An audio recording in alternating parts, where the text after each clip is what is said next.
사람들이 어떤 것을 숨기고 가리고 싶어 할 때가 있습니다. 그건 대개 부끄럽거나 문제가 될 만한 잘못이 있을 경우겠지요. 뭐 부끄러워서 가리고 싶은 경우도 있는데, 여자들 같은 경우는 화장을 안 했는데 갑자기 동네 슈퍼에 가야 될 때는 야구 모자 같은 거를 깊이 눌러 쓰고 큰 선글라스를 낍니다. 요즘에는 마스크를 꼭 써야 되기 때문에 그런 점에서 더욱 도움이 됩니다. 그렇지만 사람들은 대개 자신이 드러나고 알려지길 원합니다.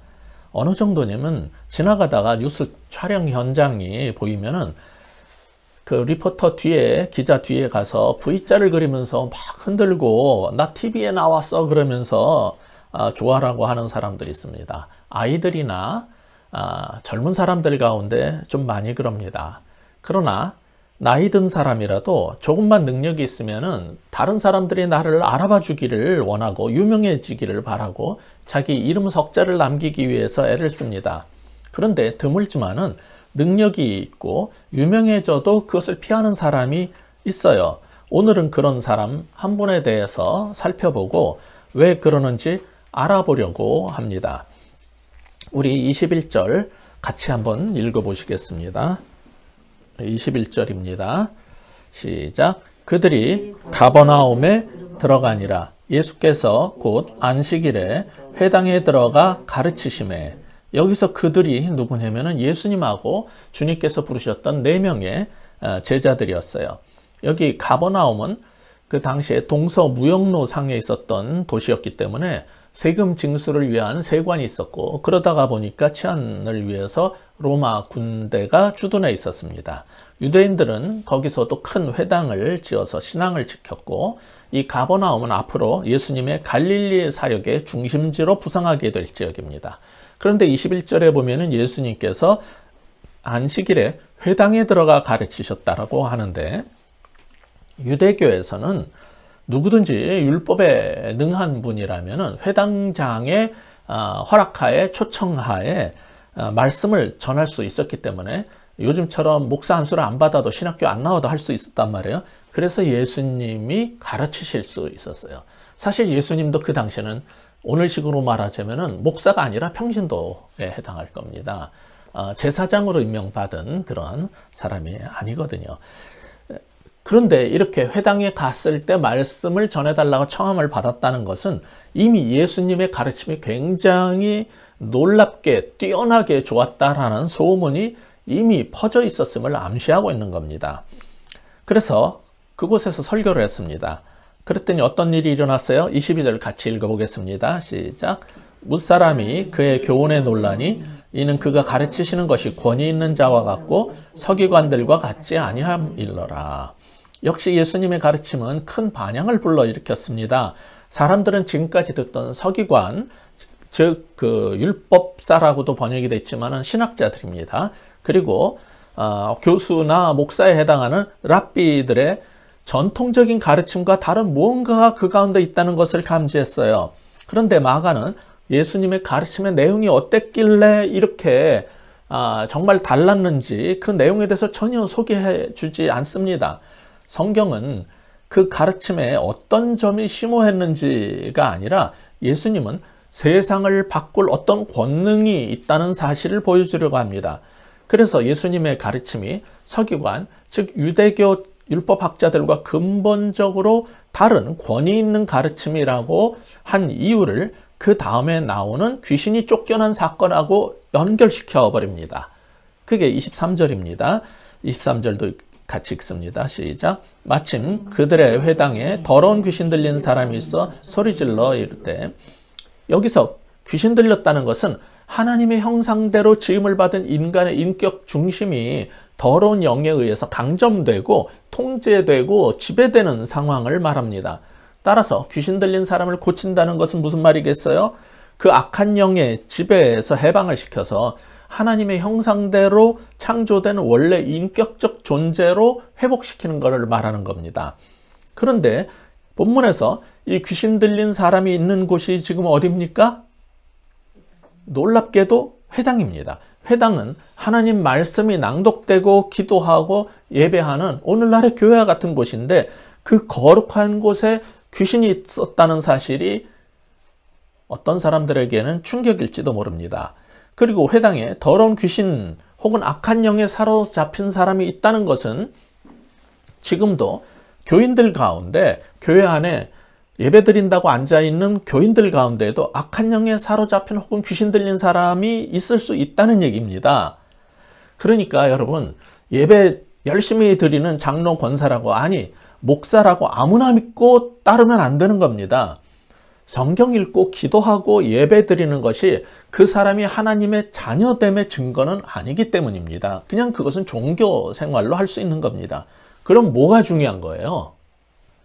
그것은 예수님을 개인적으로 만나고 거듭나는 것입니다. 그래서 종교 활동이 아니라 인생의 한 대목에서 예수님과 조우하고 변하는 게 중요한 겁니다. 껍데기 종교 생활에서 벗어나가지고 지금까지의 인생이 뒤바뀌는 그러한 만남이 있기를 바랍니다. 여러분에게는 그 만남이 있습니까? 따라서 오늘 본문의 첫 번째 교훈은 이것입니다. 권세 있는 새 교훈으로 오신 예수님을 만나자는 겁니다. 권세 있는 새 교훈으로 오신 예수님을 만나는 여러분 되기 바랍니다. 그런데 어떤 사람이 무엇에, 누구에 사로잡힌 사람인지 그 정체가 언제 드러나게 됩니까? 자기가 원하는 대로, 욕심대로 안 되는 상황이나 위기에 처하면은 그 본질이, 정체가 드러납니다. 그리고 또 하나는 하나님의 참된 영이 나타나면은 더러운 거짓 영의 정체가 드러나게 됩니다. 제 대학교 또 같은 그 대학원 같은 교수님에게 지도받았던 친구가 있는데, 그 친구는 제가 전정학과에서 컴퓨터 공학을 했는데 그 친구는 원자력 연구소 대전에 거기에서 일을 했어요. 근데 그 친구 어머님이 어느 날 그 지방에 살 때 그 시장을 갔는데 사람들이 많이 모여서 둥글게 둘러서서 뭘 보고 있더래요. 그래가지고 가보니까 구슬하고 있는데, 그래서 이렇게 가가지고 무슨 구슬하길래 이렇게 사람이 많이 몰려들어서 보고 있지? 그러고 있는데 막 구슬하던 그 무당이 갑자기 멈추더니, 이거 구슬 못하겠다고. 근데 사람들이 있는 데라서 이렇게 오더니 그 친구 어머님한테 가가지고, 당신 예수 믿지? 얼른 가! 왜 여기 있는 거야? 굿이 안 되잖아! 그러더라는 거예요. 그래서 그걸 보면서, 진짜 제대로 귀신이 씌워가지고 구슬하는 무당은 예수 믿는 사람 가운데 있는 성령을 알아보는구나. 이거를 깨달았대요. 그래가지고 하나님을 내가 잘 믿어야겠다. 이런 결심을 했다는 얘기를 저한테 해준 적이 있어요. 이처럼 귀신은 영적인 존재라서 초자연적인 지식을 갖기도 하고 때로 그것을 이용해서 점을 치기도 하지만은 알아야 할 것은 귀신은 전능하지도 전제하지도 않습니다. 그리고 하나님의 자녀는 믿음으로 살아야지 미래가 궁금하고 어떤 일을 위해 가지고 그런 더러운 영의 능력을 의지하면 안 된다라고 성경은 가르치고 있어요. 근데 오늘 본문 24절을 보면은 이 귀신이 지금 어떤 상황에 처한 거예요? 지금까지 하나님을 믿는다는 종교인 가운데 숨어 들어가 가지고 회당 안에서 있었는데 예수님과 예상치 못했던 조우에서 놀라서 소리를 치게 된 겁니다. 24절 같이 읽어보겠습니다. 시작. 나사렛 예수여, 우리가 당신과 무슨 상관이 있나이까? 우리를 멸하러 왔나이까? 나는 당신이 누구인 줄 아노니 하나님의 거룩한 자니이다. 귀신은 보통 사람들이 알지 못하는 그런 것들까지 통찰할 수 있기 때문에, 영이기 때문에 몇 가지를 알게 됐는데, 하나는 예수님은 하나님의 거룩한 자, 즉 하나님의 아들이라는 걸 알았어요.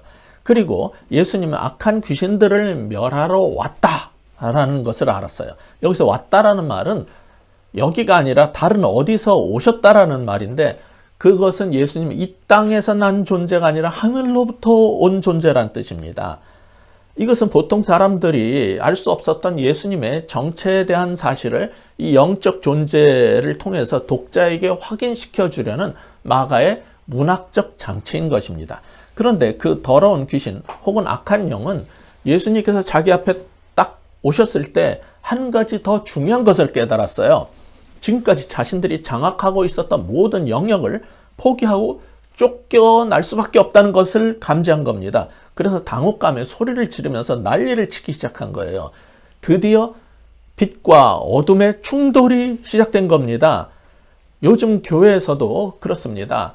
그냥 교회 안에 서로 잘 믿는 척하면서 신앙 있는 척하면서 잘 섞여 지내다가 하나님의 거룩한 영이 그곳에 운행하기 시작한다거나 하나님의 참된 말씀이 임하면요, 악한 영들은 놀라서 대들고 소리치고 발악을 합니다.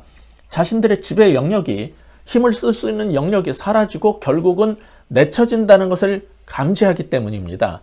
지금 마주친 예수가 바로 그 일을 위해 오신 메시아라는 사실을 귀신은 인식했기 때문에 그들이 막 소리를 지른 겁니다. 그럼 뭐라 그랬냐면, 우리가 당신과 무슨 상관이 있나이까 이랬어요. 이거는 그냥 이렇게 번역을 그렇게 한 거고, 사실 의도는 무슨 뜻이냐면은, 원래 의미는 너 무슨 관계냐, 무슨 상관이냐, 이게 뭐냐, 이런 아주 간단한 말인데, 이 속에 담겨있는 귀신이 하고 싶은 얘기는 이거예요. 우리를 좀 그냥 내버려 두세요. 제발 나를 떠나주세요. 그 심정으로 우리가 당신과 무슨 상관이 있습니까? 그런 거예요. 제발 우리를 내버려 두고 그냥 가주세요. 그런 거예요.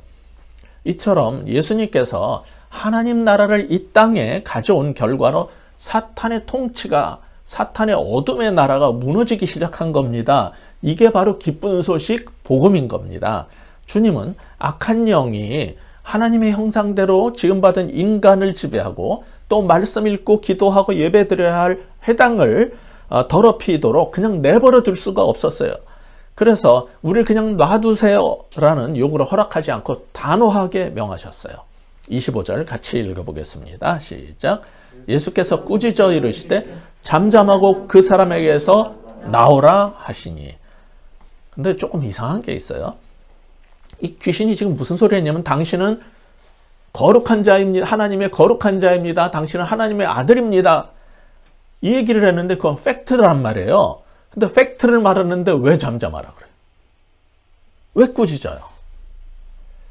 일부 목회자들은 사람들이 자신을 알아주면은, 그리고 높여주면은 좋아하지 않겠습니까? 근데 예수님은 지금 막 공생의 사역을 시작하셔가지고 겨우 제자 4명이 모였어요.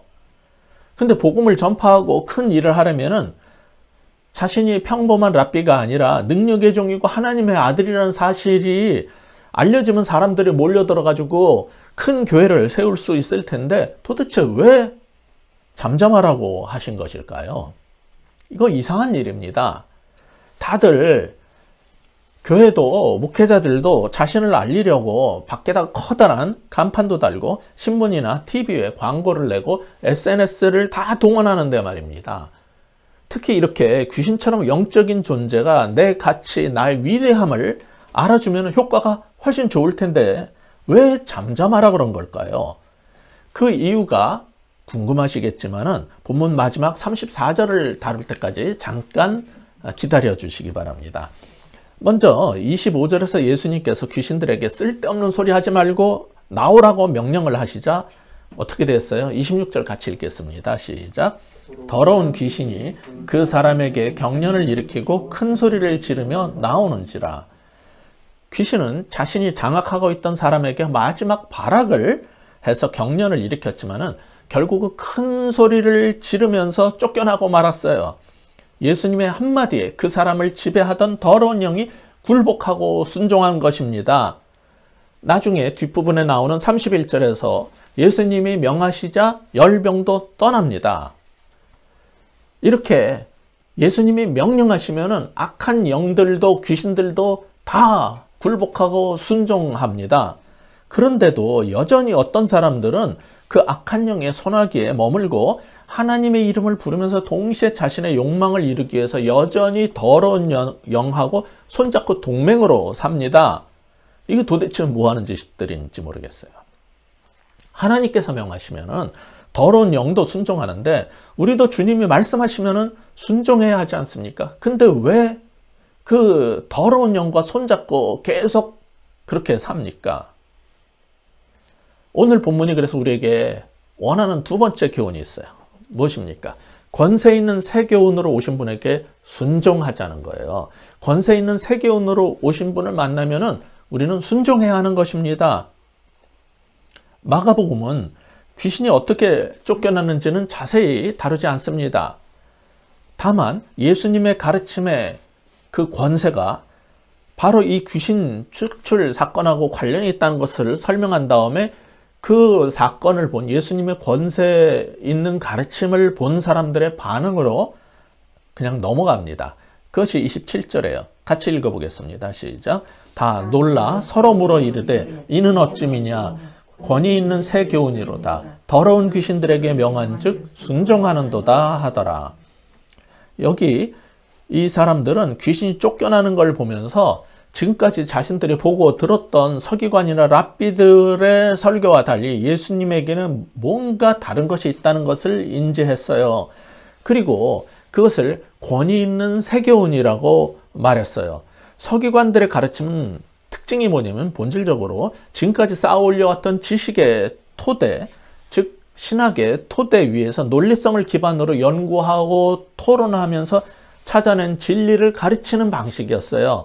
근데 예수님의 사역의 특징은 심오한 지식과 교리에 기반을 둔 어떤 논리적 토론의 영역이 아니라 절대 주권을 가진 권세의 문제라는 것을 깨달았기 때문에 사람들이 놀란 거예요. 이거 완전히 다른 패러다임이라는 걸 안 거죠. 오늘 본문의 강조점도 예수님께서 도대체 어떤 걸 가르치셨길래 예를 들자면 수준 높은 현자 수준의 교훈을 한 건가, 도대체 무엇을 가르치셨는지 그 무엇에는 전혀 관심이 없어요. 예수님의 가르침에 수반된 어떤 권세에만 관심이 있어요.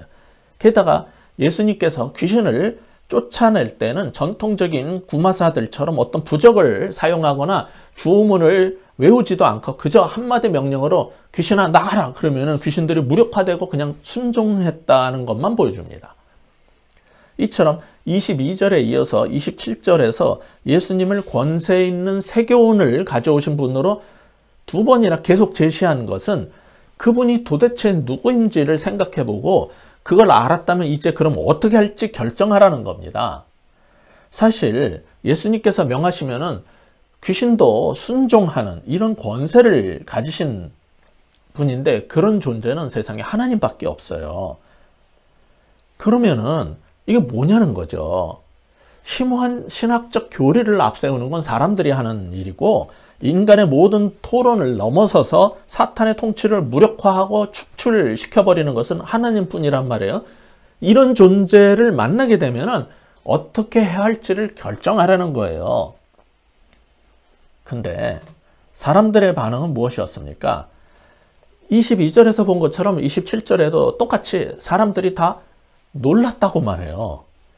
그들은 예수님의 말씀이 가지고 있는 어떤 권위에 경악하고 충격에 빠졌어요. 근데 놀랐다는 것은 믿음을 가졌다는 말은 아닙니다. 우리 믿는 사람들에게 성경이 요구하는 것은 어둠이 장악하던 때에 새로운 질서를 세울 왕이 오시면은 어떻게 해야 할지 결정을 하고 그렇게 살라는 거예요. 그냥 놀라가지고 이는 어찌미냐 이 말만 계속 반복하고 있으면 안 된다는 거예요. 근데 오늘날 보면은 너무나 많은 사람들이 이런 식이죠. 그냥 어머 그리고 그대로 사는 거예요. 어머 소리는 했는데 순종을 하지 않는 겁니다. 이런 일의 결과로 28절 상황으로 이어지게 되는 겁니다. 28절 같이 읽어보겠습니다. 시작.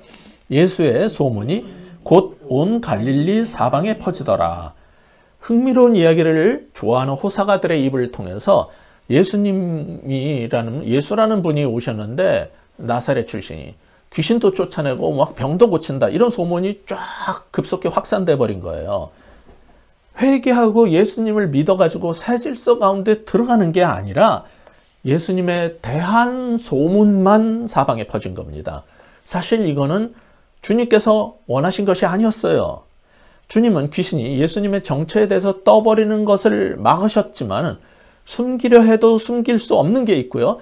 막아도 막아지지 않는 게 있단 말이에요. 뭐냐면 워낙 탁월한 능력과 또 우리의 곤경을 타파해 줄 수 있는 힘과 기회가 있다 그러면 이런 건 숨겨지지가 않은 거예요. 아무리 막아도 이건 숨길 수 없는 겁니다.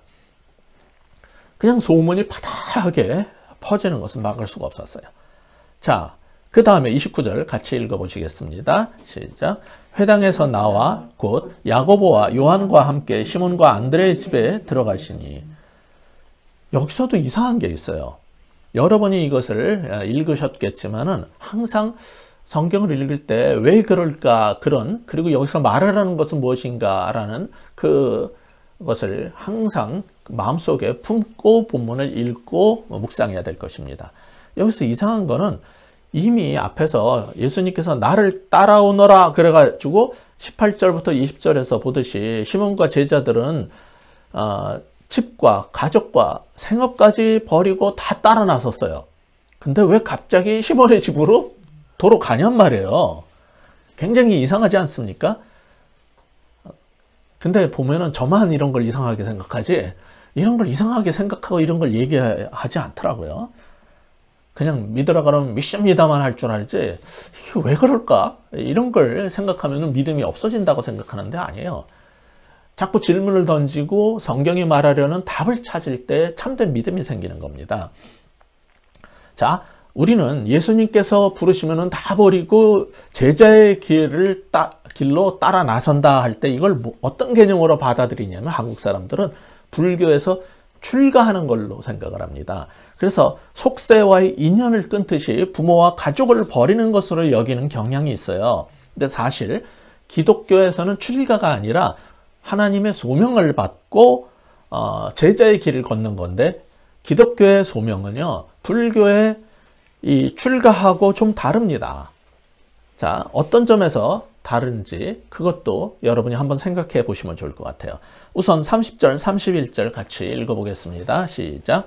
시몬의 장모가 열병으로 누워있는지라 사람들이 곧 그 여자에 대하여 예수께 여짜온데 나아가사 그 손을 잡아 일으키시니 열병이 떠나고 여자가 그들에게 수종드니라. 사람들은 예수님을 보자마자 시몬 베드로의, 여기 시몬은 베드로입니다. 그 시몬은 히브리식 이름이고 베드로는 헬라식 이름이에요. 시몬 베드로의 장모가 열병으로 앓아누워 있다고 말씀을 드렸어요. 사실 전제하신 주님은 이미 그 사실을 알고 계셨고 그래서 시몬의 집으로 발걸음을 옮겼을 거라고 저는 생각합니다. 근데 여기서 우리 눈길을 끄는 것은 뭐냐면은 베드로에게 장모님이 있었다는 겁니다. 그 말은 그 베드로의 후예인 교황이라고 가톨릭에서 말하고 사제들은 다 독신주의를 이렇게 하는데, 베드로는 결혼한 기혼자로서 가족이 있었다는 얘기예요.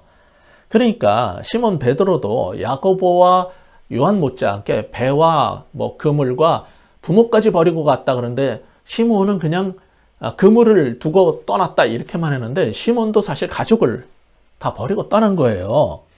근데 이렇게 우리들이 표현을 하는데 그 중에 시몬도 장모님이 있었다는 거는 아내도 있었다는 얘기고 그런 가족이 있었는데 그냥 가족을 뒤에 남기고 그냥 떠난 거예요. 이것은 뭐냐면 가족을 버린 게 아닙니다. 가족을 주님께 맡기고 순종에 따라 나선 것뿐이에요. 그런데 사람 낚는 어부가 되기 위한 제자의 길을 아까 말씀드린 것처럼 한국 사람들은 불교의 출가처럼 속세의 단절로 여기기 때문에 이제 다시는 집으로 돌아가면 안 될 것 같이 생각을 하는데, 산속에 있어야 될 것 같은데, 사람 낚는 어부가 되는 제자의 길을 가는 것은, 이것은 사역의 현장인 항상 도심과 시내를 떠나지 않는 거예요. 그래서 기독교는 항상 도심 가운데 있고 불교는 산속으로 들어간 겁니다. 이건 완전히 다른 방식이에요. 요즘엔 불교도 포교를 위해서 이제 서울 시내로 들어오기 시작했어요. 복잡한 대로. 저기 삼성동에도 있고 종로 한복판에도 들어오고, 옛날부터 있었다고 하지만 삼성동 거는요 옛날부터 있던 건 아니에요. 좌우지간 지금 많은 절들이, 여기도 또 몇만 명 되는 절이 남부순환도로 근처에 사람 많이 사는 데로 들어옵니다. 지금 이제 전략을 교회처럼 바꾸고 있는 거죠. 그렇기 때문에 이제 예수님과 제자들은 사역의 현장인 시내의 회당에도 가고, 그 다음에 제자의 집, 자신을 따라 나온 제자들의 집에도 다른 제자들까지 데리고 그 스승인 예수님이 같이 가시기도 한 거예요. 이처럼 예수님의 부르심에 순종해서 다 버리고 떠나 제자로 산다는 거는 가족으로서의 인륜마저 저버리는 그런 행위가 아닙니다. 그 점에서 기독교 소명과 불교의 출가가 다른 겁니다. 그리고 여기 본문에 나오는 이 베드로의 장모님의 병을 열병이라고 하는데, 이 열병이라는 것은 그냥 열이 나서 해열제 먹으면 되는 그러한 단순한 열나는 증상을 말하는 게 아니라 심각한 질병입니다. 레위기 26장이나 신명기 28장에 가시면은 이 구약이 말하는 여기에 열병이라고 번역된 이 병은 폐병과 함께 언약을 어긴 자들에게 주어지는 형벌로 그렇게 이해를 하고 있고, 하나님의 개입을 통해서만 고칠 수 있는 징계로 여겼던 병입니다. 따라서 본문 31절에서 열병의 치유는 하나님의 징계에서 벗어나게 하는 신적인 일인 거예요. 그러니까 열병 치유가 한글 개역성경에서처럼 그냥 손잡아 일으키시니 열병이 떠나고 나았더라 수준이 아니라, 이 데이빗 갈란드라는 그 학자가 이 원문을 직역하면서 강조했듯이 열병이 이제 그녀를 포기했다는 거예요. 그를 장악하던 이 여자를 포기하고 떠나버렸다는 거예요. 즉 이건 단순한 병고침이 아니라 죄에 대한 징계의 심판에서 노임을 받는 일이고, 근데 이런 거는 하나님만이 하실 수 있는 일이에요. 그러면 그 일을 행하신 예수님이 누구인지 한 번 더 생각해 봐야 되는 겁니다. 그렇게 해서 나사렛 예수가 누구인지 알게 되면 어떻게 해야 되겠어요? 시몬과 안드레 그리고 야고보와 요한은 주님을 만난 후에 가족과 생업을 버리고 그를 따라가 배우며 섬겼어요. 이제 열병을 몰아내준 주님의 권세를 경험한 베드로의 장모도 31절에서 보듯이 음식 대접을 하면서 수종을 듭니다. 이게 주님을 만난 사람들이 보이는 공통적인 모습이에요. 근데 요즘에는요, 그냥 유튜브에서 쓱 듣고 마음에 안 들면 중간에 딱 꺼버리고 딴 데 또 찾고 그러지, 섬기고 수종 들고 복음을 위해서 자신의 삶을 포기하는 이런 게 없어졌어요. 성경은 뭘 가르치는 겁니까? 우리도 하늘 권세를 가진 주님을 만나면 어떻게 해야 된다는 걸 보여주고 있는 거예요. 세 번째 교훈은 이것입니다. 권세 있는 주님을 섬기고 수종들라는 거예요. 저는 여러분한테 저를 섬기고 수종들라고 하지 않습니다. 여러분이 예수님을 만났고 정말 거듭났다면 예수님을 섬기고 수종드세요. 그냥 자기 혼자 즐기는 종교로 만들지 말고 정말 주인님을 만났다면 섬기고 수종들어야 마땅합니다. 주님은 베드로 장모의 병을 이렇게 치료해 주신 다음에 내 할 도리 다 했다고 제자들을 데리고 즉시 떠나지 않으셨어요. 32절을 보면은 저물어 해질 때라는 표현에서 보듯이 베드로는 오랜만에 만난 가족하고 함께 시간을 보낼 수 있도록 예수님께서 배려를 해주시고 같이 계셨던 것으로 보입니다. 그러자 예상치 못한 일이 또 벌어졌어요. 뭡니까? 32, 3절 같이 읽어보겠습니다. 시작. 저물어 해질 때 모든 병자와 귀신 들린 자를 예수께 데려오니 온 동네가 그 문 앞에 모였더라. 귀신도 내쫓고 병도 고쳐주실 수 있는 분이 오셨다는 소문이 퍼지자 해가 지며라는 말은 안식일이 끝났다는 거예요. 그리고 새날은 저녁이 시작되는 겁니다. 유대식으로는. 이제 안식일이 끝나자 너도 나도 병자와 귀신 들린 자들을 얼마나 많이 데리고 나왔는지 33절에 보면은 과장법적 표현인데 온 동네가 문 앞에 진을 친 겁니다. 자, 그러자 마지막 34절입니다. 같이 읽어보겠습니다.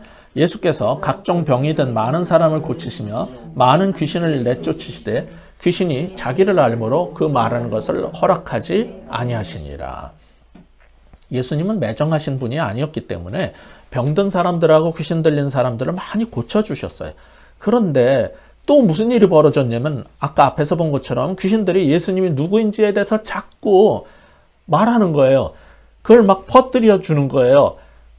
그것을 예수님께서 막으셨다는 게 본문의 마지막 가르침입니다. 이 브레데라는 학자는 이것을 메시아닉 시크릿, 메시아의 비밀이라고 불렀어요. 왜 이런 거를 계속 퍼뜨리면 좋은데 왜 잠잠하라, 하지 말아라, 금하더라, 이게 왜 이러냔 말이에요. 이것은 메시아의 어떤 비밀이냐, 도대체 뭐냐 이거죠.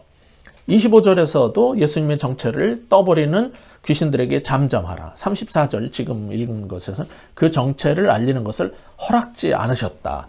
이렇게 한 번도 아니고 계속 이 일이 반복되는데 앞으로도 계속 나올 겁니다.